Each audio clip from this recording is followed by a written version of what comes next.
Welcome to another episode of Behind the Dreamers. I'm Jennifer Loading, and we are talking to the achievers, the creators, the magic makers, and the dreamers. These are our friends, these are your friends, and they are living the extraordinary. Today's episode is brought to you by Walt Mills Photography. If you are a creator needing post-production, consultation, or promotion, Walt Mills is your guy. Whether short films, YouTube production, photography work, or a new headshot, he can help you find a solution to match your needs. To learn more about Walt and his work, go to photosbywalt.com. We also want to give a shout out to our friend Chris Clow of Upbeat Media Productions. If you're in need of turnkey special event production, Clow is your go-to. You can learn more about him and his work at upbeatmediapro.com. All right, we are super excited. Welcome our guest to the show today, Sheryl Powers. We're excited to have you here today, Sheryl. I'm excited to be here. So we're going to tell our audience just a little bit about you. She is like a powerhouse. That's all I'm going to say. Like, I'm just learning about her and all the great things she's done. And so just to give you guys a little tidbit of information, she's the owner of MPowered Advantage, she's also a small business advocate, a group's benefit specialist. Her company provides a unique suite of non-insurance programs. Of the many things Sheryl's accomplished, she's a voiceover talent, a producer, a coach. She was in radio for over 30 years, has appeared on different networks.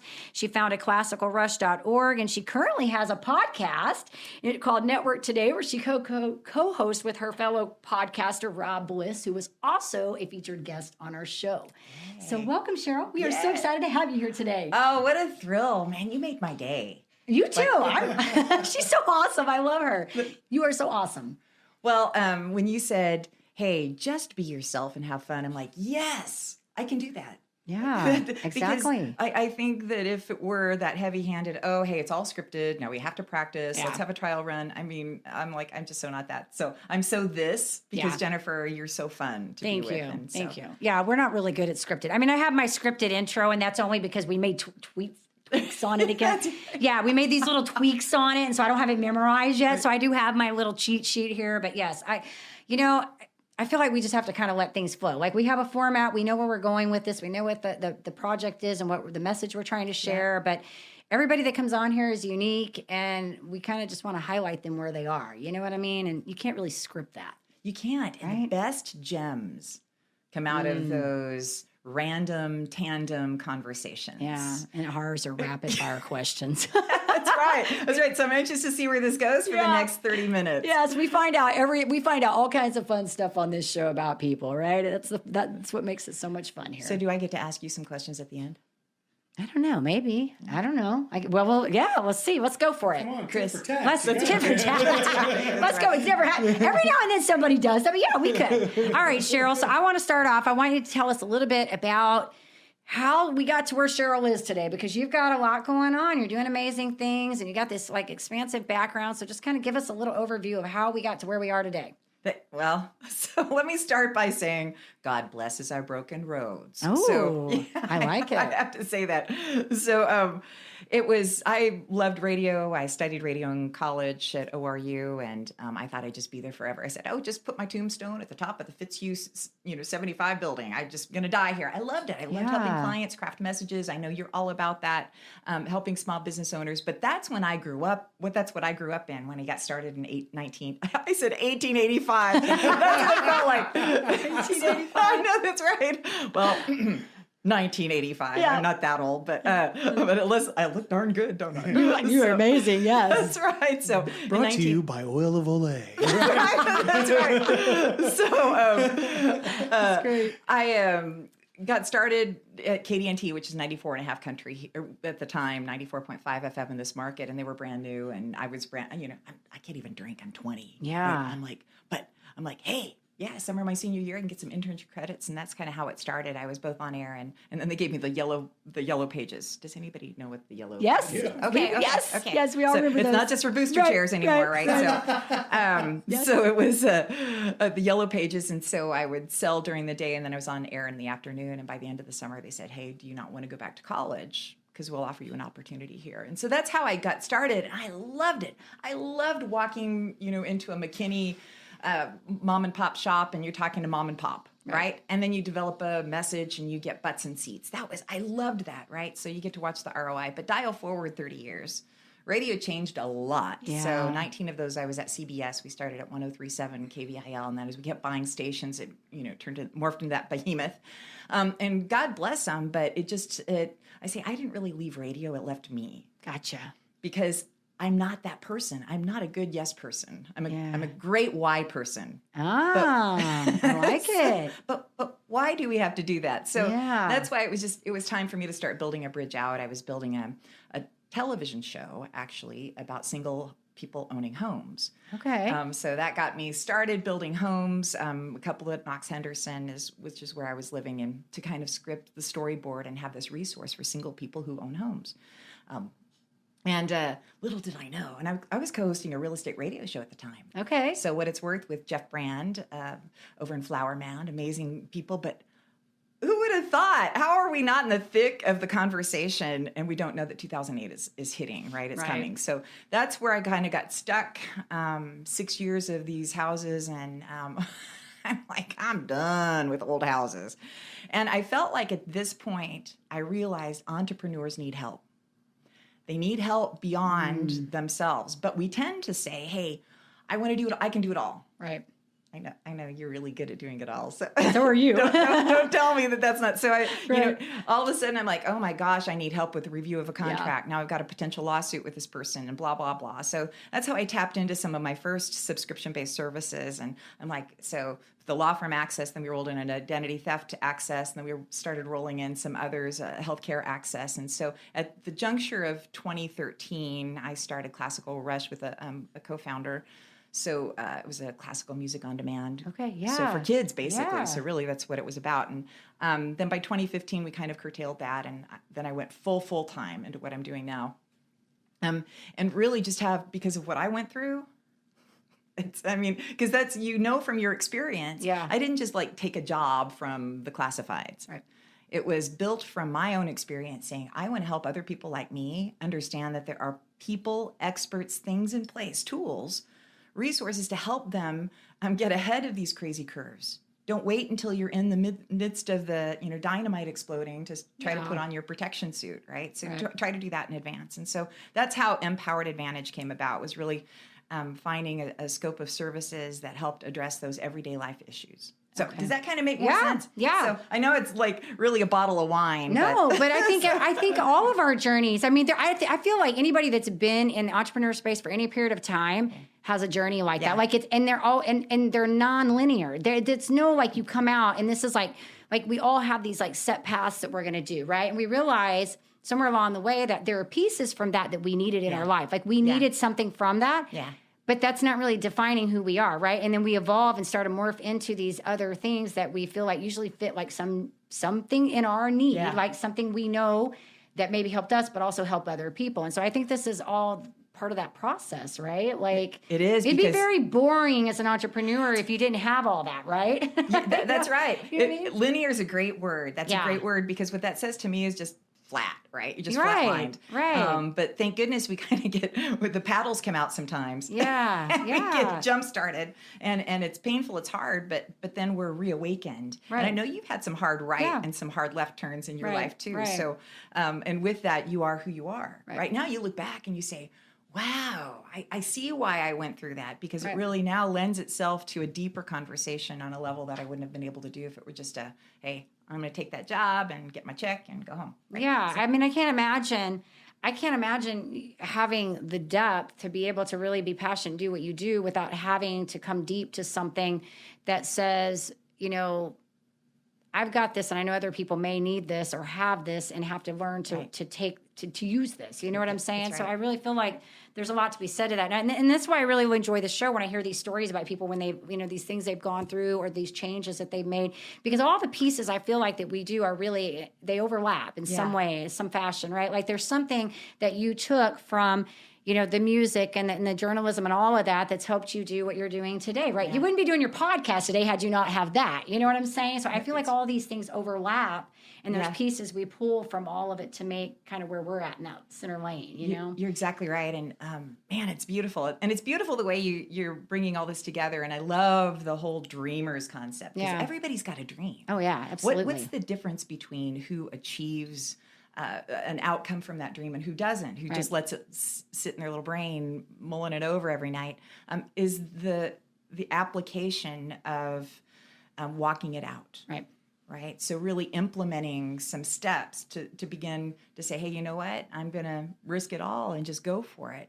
And that's what takes a dreamer into being an actual, an action item situation. So with that, I was thinking about one of the hardest parts of my life was the time of 2009 through 2012. So at the time the housing crash got started in 2008, and I'm like, what the flip? Yeah, what just happened? It's a big time, for a lot of people. My current husband and I had just gotten married. Okay. April 2008, put our homes on the market the next week, and the next week it was all over. Wow.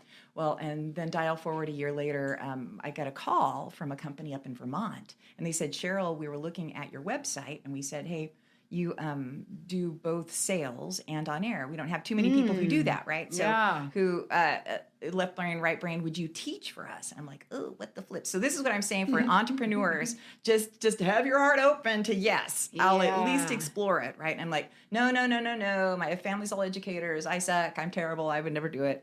And but then my dad got sick, and he's in California, so where I grew up. So I'm like, oh man, if I could have the California territory, I'll do it. So I go on the road and I start teaching at night. Okay.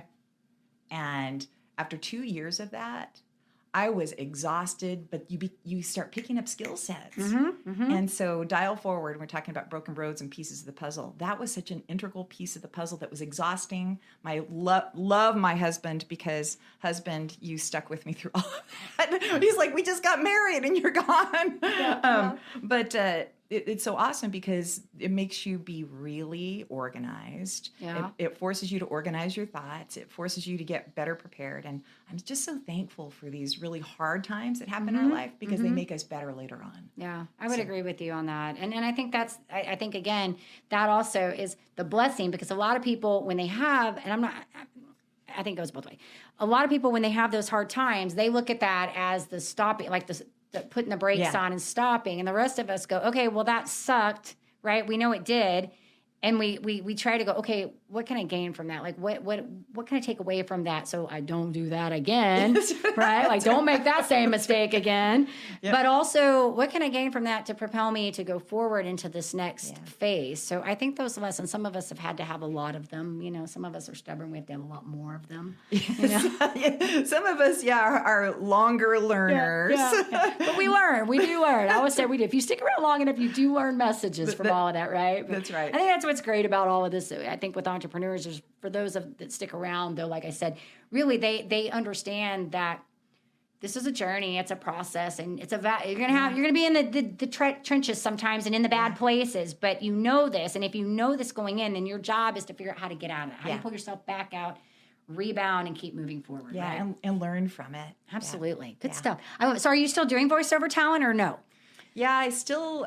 You're amazing, by the way. She's amazing. All right, you guys, go find her page. And we're going to make sure we get all this in the notes, because I listened to it last night, and I was so impressed. I was like, she is good. So God bless me. Somehow I had no idea. I remember when I walked into my first radio station, and I said, hey, I'll shine shoes, I'll pour coffee. What do you want me to do? He says, you have a good voice. You want to go on the air? And I'm like, sure. You do have a great voice. You do. But we don't know we do. Yeah, right? None of us really hear our voice the way it is. So I was really just blessed that I had this manager who said, yeah, go behind the mic. Why not? I'm a kid. I don't care. Right. So now I'd probably be a little more like, oh my gosh. But I was like, yeah, whatever. So it's this internship. It's just a summer intern program that ended up going longer. But I'm really thankful for that time. And what I do now is most people know me as the Dalworth girl. Okay, awesome. The next best thing to new is Dalworth Clean. So there you go. I love it, Sheryl. So that's the one I do. I worked with James Smith and that amazing Shane Hobbs and those teams over there since 2005, I think. Okay, awesome. So I love that. But again, it's not just the voiceover part for me. I think what helped me was because, and I don't know if Larry Thompson is even still in this market, but he and his wife are some of the big voices in the country. Okay. Like they do some of the big stuff. And he happened to be at a radio station that I was at, KLTY, and he taught me something. So this is just for entrepreneurs who maybe want to be you're an aspiring voiceover voiceover artist. Just keep this in mind. He says, I want you to take the script and walk out the door. And I'm like, what? But everybody thinks I have a good voice. And he's like, you're not thinking about what you're saying, Sheryl. And truly, so I was so thankful for that kick in the pants, and I had to go back and really think about it. And it helped me now moving forward to really think about what am I saying, and why are we just throwing out words because we want to sound good? And but so that's how I learned the hard way to. Yeah, I cried a little, I think, but I know sometimes we have to have those moments. They feel so bad when they happen, right? But later on, you can look back and say, okay, well, there was a reason that needed to be said, and it helped me get where I need to be now. So and I never thought that I'd use it again. Honestly, I really thought that there's a separation here, like it was all compartmentalized. Sure. My radio career, the voiceover career over here, and then let's start the benefits business over here. But then comes along Rob Bliss. He says, Sheryl, hey, I want to start a networking podcast show. You want to do it with me? And I'm like, okay. And you guys are so like fun together too. I was listening again to some of y'all's stuff yesterday, and I'm like, just the ebb and the flow kind of thing. It's so great. It's Mr. Canadian about. Yeah. Again. Oh, don't you know? What are you talking about? Rob is so great too because he's such a friendly soul. He's just a great person. We had him on here and we had such a nice time when he came on too. So he is. It's a lot of fun. He is a lot of fun, and so I'm really thankful. But it is so to how we got started, right? God bless us at Broken Road. I've never seen how the pieces of this puzzle come together to create this beautiful picture. Really, this juncture where they all kind of work together. Yeah. And same for you. Right. So your marketing background, your business background, all leads to. What's interesting though, I always, and Chloe's heard me say this before though, I didn't study journalism or any of that in school. I did go into marketing. I did that piece in business. But interestingly enough, I took a public speaking class in college. And you've heard me say this before. Like I remember having to get up and do this whole speech, and we could only have note cards. It was an impromptu speech. And I got up and had to talk in front of a group of people. And I swore that day, I was like, I will never talk in front of a group of people ever again. Ever again. And something happened. Then I went into the network marketing space and I started to have to do presentations. And then I moved up into a leadership position role. And then I had started having to train. Then I went into another company and they put me on a stage with 500 people and I had to train. So it was like one thing, all these little things, like you said, started coming together. But here I was, go back to that public speaking course. And I was like, I will never talk in front of people ever. Like I hated it that bad. So see, you never know. And that's the beauty of this journey when you're open to these opportunities that come and you cannot shut the door. And when you get so laser focused on just one thing, you shut out all these other things. And here's what's even funnier. When I go back and, I was telling my husband one day, I said, all the things that I do right now in my life are really about, I love producing things. I love creating things. I love getting people to do things with me, like getting people involved in things. These are all things I did when I was a kid. I made projects. I made clubs. I had people in them. We did things. We made money. We tried to make money. Yeah, that's right. We did things. I recruited people to mow yards with me so we could make money. But really, when you think about it, everything really overlaps. And that's what you have to do is learn to take all the pieces in your life and go, okay, what did I get out of that I need to pull here? What did I get out of this that I need to pull here? And so you've basically have kind of, it's all come full circle for you. You know what I'm saying? Yeah. And so really for entrepreneurs who are feeling a total disconnect between different sections of their life, just take advice from Jennifer right now, where she says, glean a little from each one of those and find ways to incorporate that into this beautiful quilt of life. Yeah. You got to be like open to that because the road is an interesting one, both in personal and in business, right? Like both. That's right. So what was the pivot point for you? Into what? Doing what I'm doing now? Oh my God, there's a lot of them. There was But was there one like that you look back and you say, hey, that was... Well, it would have been when I had my health crisis, when I was diagnosed with my nerve condition, because it forced me to two things. It forced me to have to step down from a leadership position I'd held for 15 years, which was a big humbling thing for me because I had held that for a while. I mean, I came from Houston to Dallas. Everybody here knew me in that position. So I had never even been in a different position with the people here that knew me. But also it forced me to reassess what was important to me in life and like where I wanted to go. And I don't know that I knew all that at the time, because I think it opened it sent me down the rabbit hole. But those times are so important. Yeah. When you have that bit of downtime, that all of a sudden you gain a new perspective. Like something like the paddles came on, right? Yeah. And well, I say I got pinned against the wall. It was at that point it was a do or die situation. I mean, it was more like my mental capacity was bad, and so I was forced to say that I'm not going to live like this. I made a decision to say I'm not going to continue my life in this fashion. If I do not change something, and that starting point was my health at first. I had to get that under control. But then once I got that, then it became, how did I get there in the first place? Yeah. How did I end up there?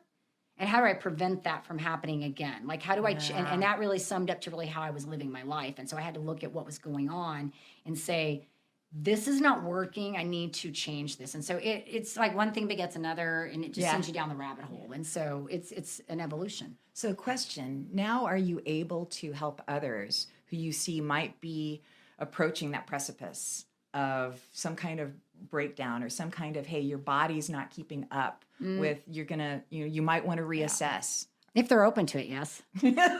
You see it, but I see it. Like I can pretty much listen to people, and I can figure out pretty quickly where there are areas that need to be, but they have to be in a place where they're open to that, because a lot of times they're coming to you and they don't really know what they don't know yet. They don't see quite the same thing I'm seeing, because I'm a big picture. I can see the overview, and that's one of my strengths, is that I don't care about the minutia, because to me the minutia is exactly that, the minutia.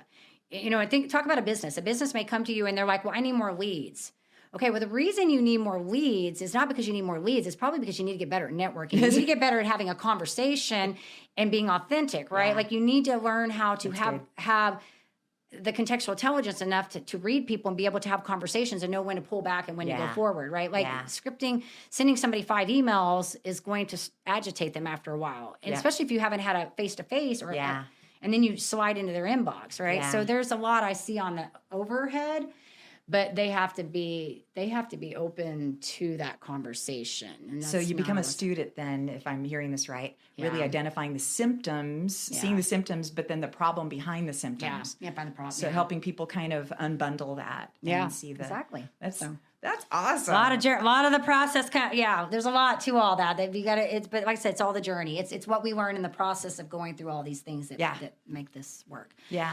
It is. All right, Sheryl, you're awesome. So I want to ask you, because you did mention, getting the 2008 thing, but going through like this transitioning, from like, we've kind of talked about this coming full circle, but transitioning from this radio into this other thing, what would you say was maybe the biggest challenge, other than this 2008, that traveling and being away after being just married, but anything else that I think the biggest challenge is, so coming out of the gate, I was really blessed to have, 30 years of radio clients, right? So I was able to go to them and say, hey, peoples, this is what I'm doing now. And most of them say, hey, Sheryl, let's talk about how we can, work with you or whatever. But then, and so we're like super busy, like, man, we're out of the gate, we're killing it. But then all of a sudden you find that I'm trying to run a business and I'm trying to make my calls and I'm trying to, service the employee teams and I ain't got no time. And then I found myself upside down and getting behind the 8 ball. And so then I had to stop and say, okay, now I'm going to have to eliminate some things and I'm going to have to put in some systems. I heard you talking. Systems. About that. So putting in systems is really important, even if they're just for yourself, right? You don't have to hire in people to do systems necessarily if you don't want to, but you do have to begin to identify the time wasters. And so that probably for me was the hardest. And maybe this is another kind of part of that. So I've always fancied myself independent.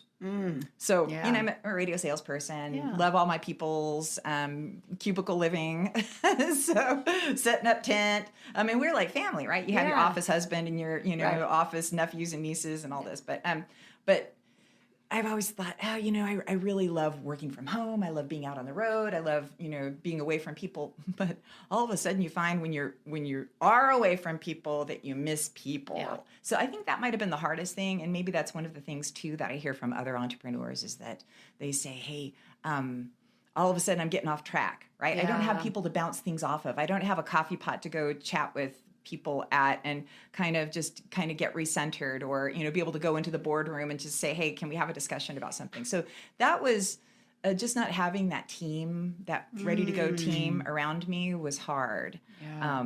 So then that's where networking came in. Yeah. Right. So there were some people in organizations, like when you were with yours too, that you can still go to those same people, but you needed people outside of that. And so I have to thank my husband. He was the one who tapped into Jeff McKissick's networking group. And that's how it all started for me. You meet Ron Kennedy and Jeff McKissick, it's over. It's over. Yeah. You're done. So that I just probably why I'm such an avid proponent of helping people understand how to network and do without just being a time waster, right? It's not just about glad handing, it's about making money at the end of the day too, because I had to go through that process. We all did. Right. And I don't know if that was a challenge for you because you're so super smart, but smarter than me. No, thank you. But no, listen, I think that is so true because that's one of the things I said, because I did have mentors the entire time that I, in that space that I was in.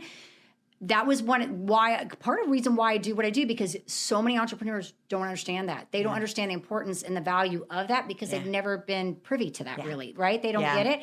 And I've never really worked without having somebody kind of in my corner that has been, I'm in an accelerator program right now with a team of people that are making like 6 figures. Like I'm in a group with these people and it's an online thing, but I have access to the mentor and I love that because we're not talking all the time, but we know we're all working and we know it's a safe place to ask good questions and get the answers we need. So we're not just out there in the world. And that's the hardest thing is when an entrepreneur is out there trying to do their business and they don't have anybody to bounce ideas off. And you need people in different circles, like in different niches than you, right? Yeah. That's it. I know, I'm thinking right now, one of my clients, it's like every week I get on with her and she's amazing. And I spend 30 minutes usually listening to her bounce ideas. She just talks the whole time, which is amazing because I don't say a word.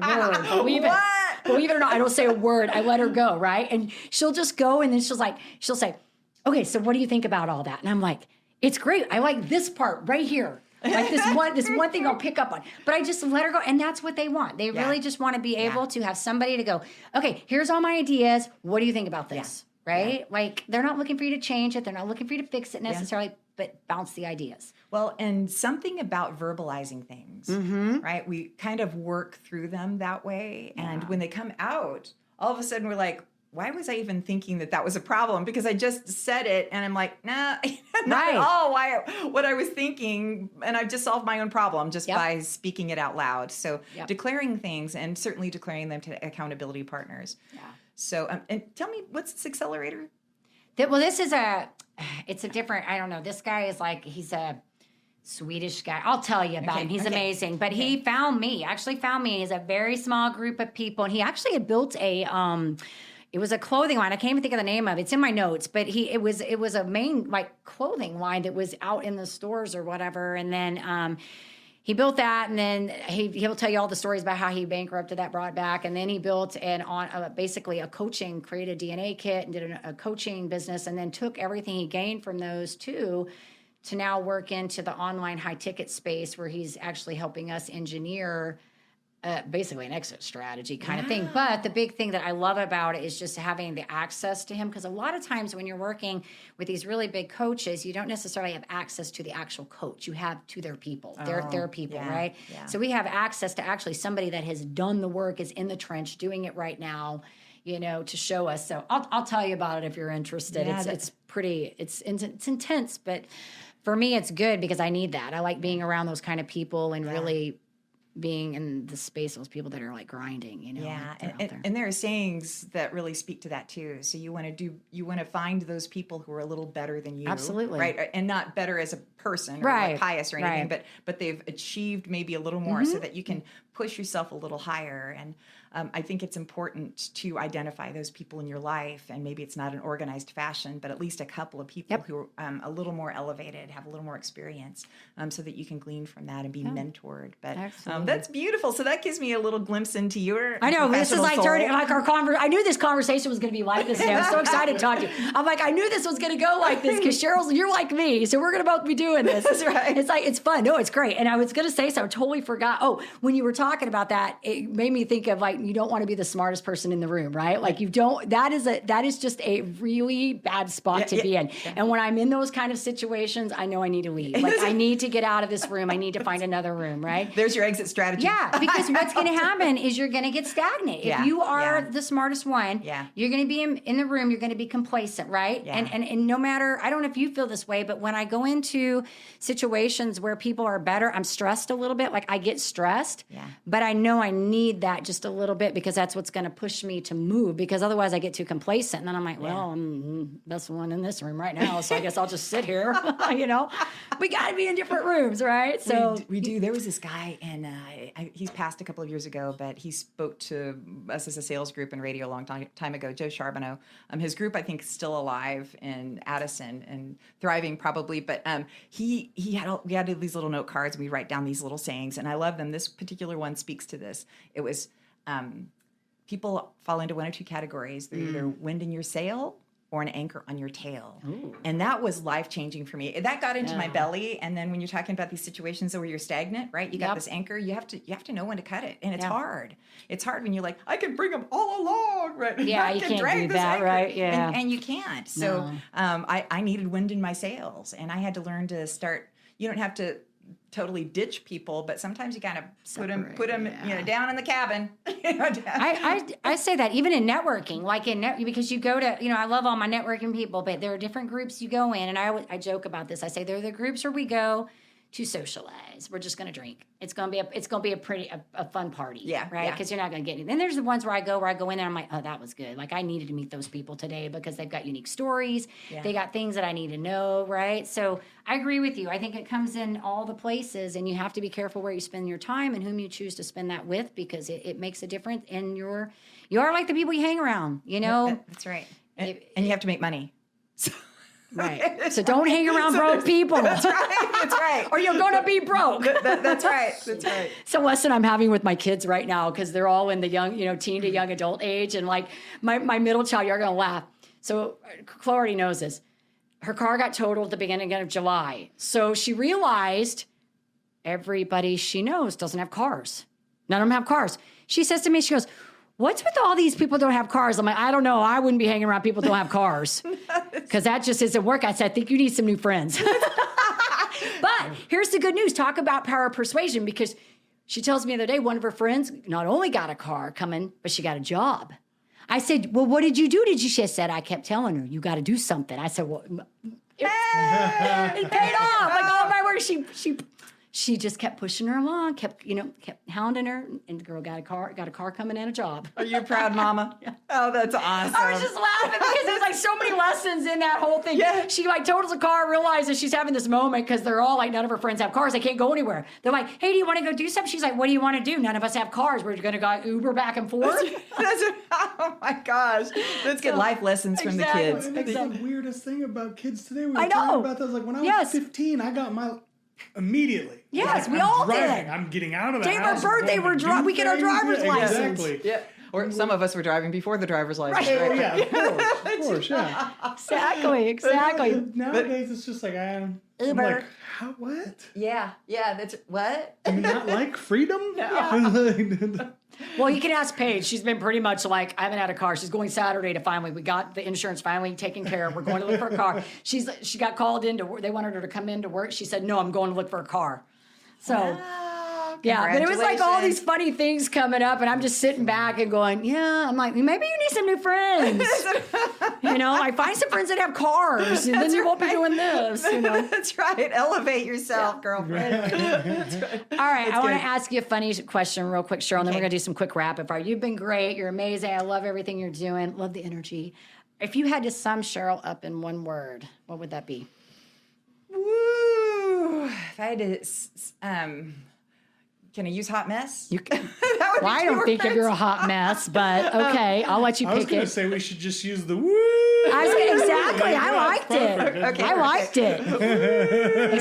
That's how we're going to think of Sheryl. The woo. That's right. I think it's great. I have to say, if there's one thing that sums me up based on everything we've gone through, is thankful. My husband and I had to, I think the last episode of Network Today with Jeff Sandine, we talked about gratitude. Awesome. And so I pulled out our thankfulness jar, right? That's Okay. what we built that around that whole housing crash thing. We're like, we're thankful for green beans. Yes. We're thankful for our fluffy pillows. We're like, Gratitude, you know- gratitude is great. When you, yes, That's right. gratitude's great. And so it really helped us because I think when you express, most of us are thankful in our hearts, Yes. right? But you have to kind of express it Right.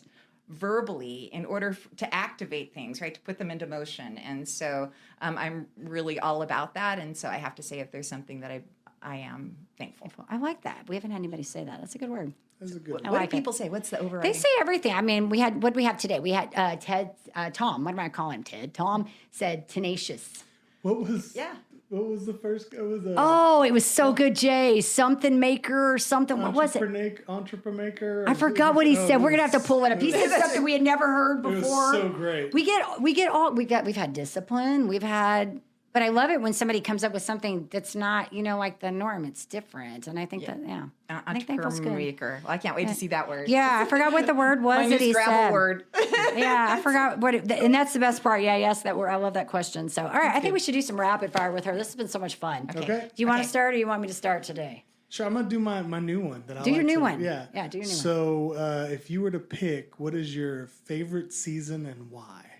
Springtime, because it leads up to my birthday. So She did I love my good. birthday. She did that good. It was Yeah, like no sure. That's hesitation. definitely a quick one. No. yeah. Oh, and speaking of which, when you asked, we were talking about the word.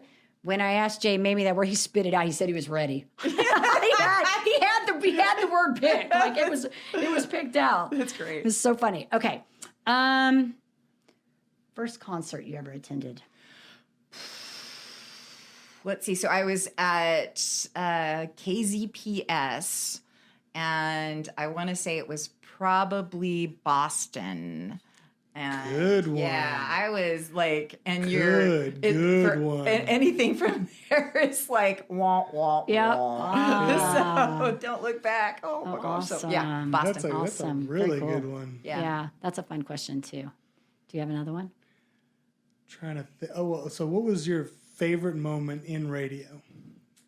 If you were to look back at one moment that you That's were a just good one, yeah. that was the best ever. What Yeah. would that be? I have to tell you, it was working with Ron Chapman, and this particular moment. This was so he had just, I want to say, moved to K-Love as a morning show person, but we were no longer working together. And he's coming into the garage there at Fitzhugh and 75, and I'm walking across the arms of the garage little opener thing, and he rolls down his window and he says, "Sheryl, the golden voice." And I was like, oh my gosh, I feel like I arrived.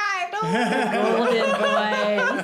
So that might be, and I think he was just trying to be nice, but boy, oh boy, you get a Hall of Famer to say something like Oh that. yeah, to me. that's awesome. awesome. Yes. So fun. Yeah. All right. Last question I want to ask you. What's your favorite type of music? My favorite type of music. I have to say, I love, this is not going to sound crazy, 432 frequency classical. Oh, That's I love yeah. Yeah, so if really truly, Yeah. if you want to get into a new place in your being, get to that 432, and you can find them on YouTube. Okay. It's funny because people get into my truck and they're like, "What are you listening to?" And I'm like, "Classical," and they're like, "Well, what station is this?" There's 101.1, and I'm just chilling out. They're like, "How do you?" And I go, "Okay, think of every movie you've ever seen," and I go, "And when you're driving down the road, Yeah. this is my soundtrack." Yeah. This is my soundtrack. I make it my own. I make it my own little visual movie. Like it changes the way you see clouds and trees and light. Yeah. And everything. And I go, just changes everything for me. I go, I can't Wow. listen to others. There's certain other things. They just bring out different emotions. I go, but this is like my little backing soundtrack. Right. That is super great to It know. makes me think it's kind of like, like on another level, like when you do meditation, because it's kind of soothing and you can get inward. You can go inward a little bit, like when you're listening to regular music, you're listening to the lyrics and the beat and you're trying to sing along. You can't really sing with classical. You just have to kind of go inward, But right? with classical music, there's so many movements. Yeah. And the crescendos and decrescendos, they'll sync and you're like, like really trying to listen to what's going on. And you're like, got your ear to it. And then all of a sudden Yeah. it's like, bam, bam, bam, bam, and you're just like, whoa, it's like, this is great. But it really just like pulls at you. It's really What was Tchaikovsky thinking? You're right. This is good. This is good. I know. I listen to it every once in a while. So I think I went in my daughter's car one time and she'd had it on her station in there too. So yeah. I mean, And listen to that versus the 440.